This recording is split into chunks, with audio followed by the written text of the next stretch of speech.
2026 বিধানসভা নির্বাচনে গতকালই বিজেপির তরফ থেকে দ্বিতীয় দফার প্রার্থী তালিকা প্রকাশ করা হয়েছে। আর সেই প্রার্থী তালিকায় ব্যারাকপুর লোকসভা কেন্দ্রের অন্তর্গত বীজপুর বিধানসভা কেন্দ্রে সুদীপ্ত দাসের নাম ঘোষণা করা হয়েছে এবং তার পাশাপাশি সব থেকে যে নজর কাড়া কেন্দ্র নোয়াপাড়া বিধানসভা কেন্দ্র, সেই নোয়াপাড়া বিধানসভা কেন্দ্রের প্রার্থী কিন্তু ব্যারাকপুরের সেই প্রাক্তন সাংসদ অর্জুন সিং এর নাম কিন্তু ঘোষণা করা হয়েছে।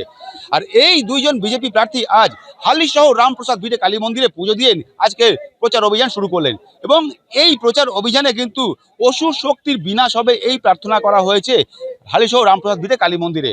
এখন তাদের এই প্রার্থনার পাশাপাশি এবং তার প্রচার অভিযানে কতটা সাড়া পড়ে বিজেপি তাদের যে এই ছাপ ফেলতে পারে এই লোকসভা কেন্দ্র এলাকায়, কতটা জয়লাভ পেতে পারে, সেটা কিন্তু এখন দেখার বিষয়। দেখুন, মমতা ব্যানার্জি ফ্রাস্ট্রেশনটাকে আপনি দেখতে পারবেন যে সিদ্ধিনাথ গুপ্তাকে মমতা ব্যানার্জি বিগত 10 বছরের মধ্যে ল অ্যান্ড অর্ডার ঠিক করার এক্সপার্ট মনে করতেন। সেই সিদ্ধিনাথ গুপ্তা মতন অনেক অফিসারকে যখন কোনো বিপদ হতো তখন মমতা ব্যানার্জি তাদেরকে পাঠাতেন।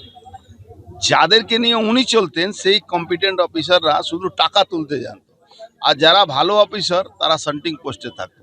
আজকে ইলেকশন কমিশন বেছে বেছে দালাল পুলিশ না, সঠিক যারা অশোক স্তম্ভকে স্যালুট করে, যারা দেশের সংবিধানকে মানে, তাদেরকে নিয়ে আসছে। তখন মমতা ব্যানার্জির জ্বালা শুরু হয়েছে।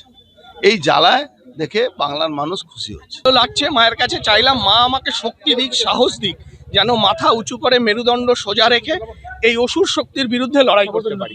লড়াই কতটা সহজ হবে এখানে? লড়াই সহজ কঠিন আমরা মনে করছি যে এই 7 বছরে আমি প্রতি মুহূর্তে অনুভব করেছি যে বীজপুরের মানুষ মানসিকভাবে আমার সাথে যুক্ত আছে। আমার দুঃখে তারা দুঃখী হয়, আমার সুখে তারা সুখী হয়।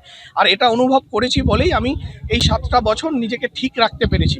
তাই মানুষের প্রতি বিশ্বাস আছে এবং সেই মানুষের বিশ্বাস নিয়েই আমার মনে হয় যে লড়াইটা সহজই হবে।